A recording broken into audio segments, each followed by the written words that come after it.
참 좋은 날입니다. 어스틴 주님의 교회 매일 말씀 묵상에 오신 여러분을 환영합니다. 말씀을 통해 샘솟는 하나님의 은혜를 경험하시길 바랍니다. 오늘은 어제보다 더 행복한 하루가 될 것입니다. 안녕하세요, 성도 여러분. 12월 19일 월요일 말씀 묵상 시작하겠습니다. 오늘 묵상할 말씀은 전도서 7장입니다. 전도서 7장 1절부터 9절까지의 말씀 함께 읽겠습니다. 전도서 7장 1절부터 9절까지의 말씀입니다. 좋은 이름이 좋은 기름보다 낫고 죽는 날이 출생하는 날보다 나으며 초상집에 가는 것이 잔치집에 가는 것보다 나으니 모든 사람의 끝이 이와 같이 됨이라. 산자는 이것을 그의 마음에 둘지어다. 슬픔이 웃음보다 나음은 얼굴에 근심하는 것이 마음에 유익하기 때문이니라. 지혜자의 마음은 초상집에 있으되 우매한 자의 마음은 혼인집에 있느니라. 지혜로운 사람의 책망을 듣는 것이 우매한 자들의 노래를 듣는 것보다 나으니라. 우매한 자들의 웃음소리는 솥 밑에서 가시나무가 타는 소리 같으니 이것도 헛되니라. 탐욕이 지혜자를 우매하게 하고 뇌물이 사람의 명철을 망하게 하느니라. 일의 끝이 시작보다 낫고 참는 마음이 교만한 마음보다 나으니 급한 마음으로 노를 바라지 말라. 노는 우매한 자들의 품에 머무름이니라. 아멘. 오늘 본문을 보면 전도자가 이것이 저것보다 낫다라는 형식으로 이렇게 7가지 정도 언급하고 있습니다. 그 중에 가장 먼저 나오는 것이 1절에 좋은 이름이 좋은 기름보다 낫다입니다. 좋은 기름은 풍요로운 삶을 뜻합니다. 고대 근동 지방의 부자들이 그 손님이 왔을 때 머리에 이렇게 기름을 부어서 향기가 나게 했다고 합니다. 그래서 좋은 기름은 삶이 풍요로운 부유한 삶을 뜻합니다. 그런데 전도자는 그 좋은 기름보다 좋은 이름이 더 낫다라고 말합니다. 좋은 이름이라는 것은 죽었을 때 좋은 이름으로 상징되는 명예를 뜻합니다. 전도자는 풍요를 누리기보다 명예를 남기는 것이 더 가치 있다고 말하고 있습니다. 그런데 사람들은 보편적으로 죽음 후에 남겨질 그 명예보다는 현재 부유하게 사는 것을 더 선호합니다. 지금 잘 먹고 잘 사는 것이 낫지 죽은 후에 명예가 남는 것이 뭐 그리 중요하겠습니까? 그러나 전도자는 오히려 반대로 말하고 있습니다.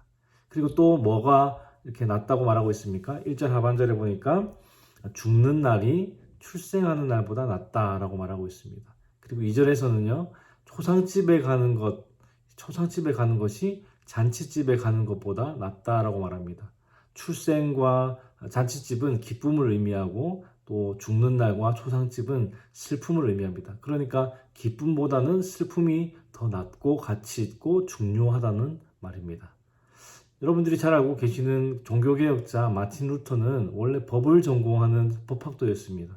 그런데 어느 날 친구와 함께 길을 걷고 있는데 하늘에서 벼락이 떨어졌습니다. 함께 걷던 친구가 그 벼락에 맞아서 그 자리에서 사망했습니다. 갑작스러운 그 친구의 죽음 앞에서 루터는 인간에 대한 본질적인 생각을 하지 않을 수가 없었습니다. 이 죽음 앞에서 내가 공부하고 있는 법은 무엇인가? 라는 질문을 던졌습니다. 결국 루터는 진로를 바꾸어서 신학도가 되었습니다. 죽음이 주는 메시지 때문에 그런 결정을 하게 된 것입니다. 여러분, 잔치집에서 인간에 대한 본질적인 어떤 질문을 던지거나 묵상할 수 있습니까? 없죠.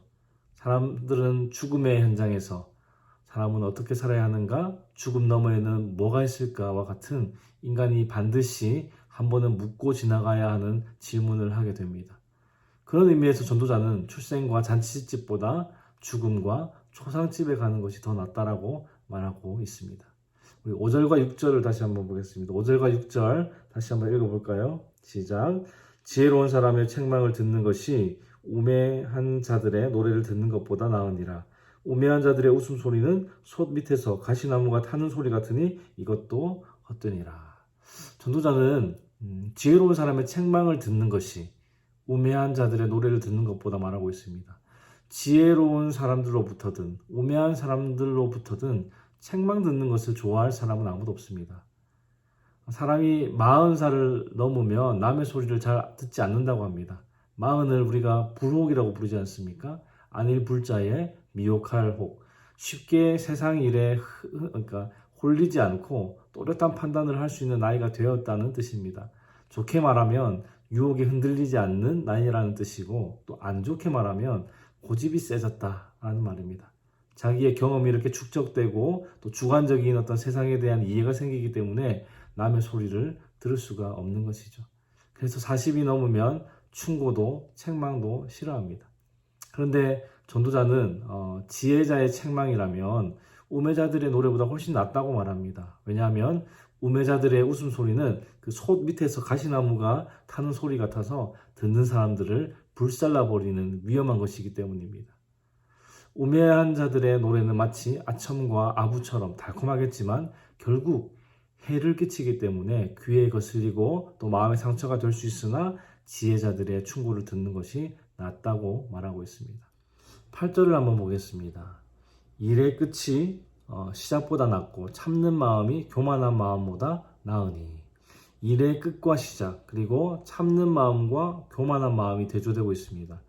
끝과 시작이 반대되는 말인 것은 알겠는데 참는 마음의 반대말이 교만한 마음이라고 전도자가 말하고 있습니다. 참는 마음이라는 것은 다른 말로 인내를 뜻합니다. 보통 인내의 반대말은 참지 못함 혹은 조급함 이런 단어들 아니겠습니까? 그런데 전도자는 인내의 반대말을 교만한 마음이라고 말하고 있습니다. 여러분, 우리가 몇 주 전까지 창세기 말씀을 묵상했었는데요. 그래서 아브라함의 이야기를 잘 알고 있습니다. 자녀가 없는 아브라함에게 하나님께서 약속을 하나 하셨습니다. 아브라함의 자손이 하늘의 별들처럼 바다의 모래처럼 많게 하겠다는 약속이었습니다. 그런데 아무리 시간이 지나도 아브라함에게 자식이 생기지 않았습니다. 그래서 아브라함의 아내 사라가 아브라함에게 자기 여종을 주어서 자녀를 가지자고 이렇게 제안을 합니다. 여러분, 하나님의 말씀인 성경은 창세기부터 요한계시록까지 일부 1처제만을 지지합니다. 일부 다처제가 하나님의 뜻이 아니었지만 성경의 인물들조차도 하나님의 뜻대로 살지 못하는 모습을 많이 보게 됩니다. 아브라함과 사라는 자녀를 주시겠다는 하나님의 약속을 인내하지 못하고 인간적인 방법으로 여종 하갈을 통해서 이스마엘이라는 자녀를 낳게 됩니다. 성경은 이것을 교만이라고 말합니다. 성경이 말하는 교만은 우리가 생각하는 어떤 잘난 체하는 것을 의미하지 않습니다. 우리는 누가 잘난 체하면 교만하다 이렇게 말하지 않습니까? 그러나 성경이 말하고 있는 교만은 그런 게 아닙니다. 하나님을 의지하지 않는 모든 삶의 태도를 교만이라고 말합니다. 그래서 인내의 반대말이 교만인 것입니다. 하나님의 약속을 인내하지 못했다는 것은 하나님을 의지하지 않는다는 말이기 때문에 그렇습니다. 여러분, 우리가 제일 못하는 게 뭡니까? 하나님의 시간, 하나님의 방식을 기다리지 못하는 겁니다. 이것이 교만이고 죄라는 것이죠. 아브라함은 인내하지 못했습니다. 하나님에 대한 전적인 신뢰가 없었기 때문에 더 기다리지 못했습니다. 성경은 전부 기다림의 역사입니다. 오실 예수님을 기다렸고 또다시 오실 예수님을 기다리는 기다림의 역사입니다. 그 기다림을, 인내를 오늘 말씀에서 겸손한 마음이라고 말하고 있습니다. 오늘 본문을 쭉 보니까 성경은 사람들이 보편적으로 찾는 그 가치들과 반대되는 것들이 더 낫다고 말하고 있습니다. 좋은 이름이 낫고 초상집에 가는 것이 낫고 슬픔이 낫고 또 책망이 낫고 끝이 낫고 인내가 낫다. 이 모든 것의 공통점은 사람들이 보편적으로 피하고 싶어하는 것들입니다. 이것들을 전도서에서 자주 나오는 단어로 대치한다면 수고와 고난이라고 말할 수 있을 것 같습니다. 예수님은 마태복음 5장 4절에서 애통하는 자는 복이 있나니 그들이 위로를 받을 것이미요 라고 말씀하셨습니다. 전도서 1장부터 6장까지 수많은 인생의 방황의 자리마다 물었던 큰 철학적인 질문은 누가 위로자가 되겠는가 였습니다. 이 공고한 인생의 삶 속에서 누가 인생의 참 위로자가 되겠는가? 우리의 인생은 애통하는 삶을 여러분 떨쳐낼 수가 없습니다. 그러나 예수님은 그 고난의 장면에서 수고의 현장에서 애통하는 자에게 복이 있나니 그들이 위로를 받을 것이라고 말씀하셨습니다. 왜냐하면 그 수고와 고난은 결국 우리를 진정한 위로자 되시는 예수 그리스도께로 인도하는 촉매제 역할을 하기 때문입니다. 사랑하는 성도 여러분, 우리가 인생에서 겪는 수고와 고난을 통해 우리가 얻는 유익이 있습니다. 그것은 어떤 상황에서도 하나님만 의지하는 법을 배우게 된다는 것입니다. 전도자는 오늘 말씀을 통해서 7가지 역설, 즉 좋은 이름, 죽는 날, 초상집, 슬픔, 책망, 일의 끝, 인내, 우리가 만나기 싫어하는 부정적인 요소들을 더 소중히 여기라고 말하고 있습니다. 그 이유가 무엇입니까? 이것을 만나야 인생이 깊어지고 본질적인 물음 앞에 설 수 있기 때문입니다.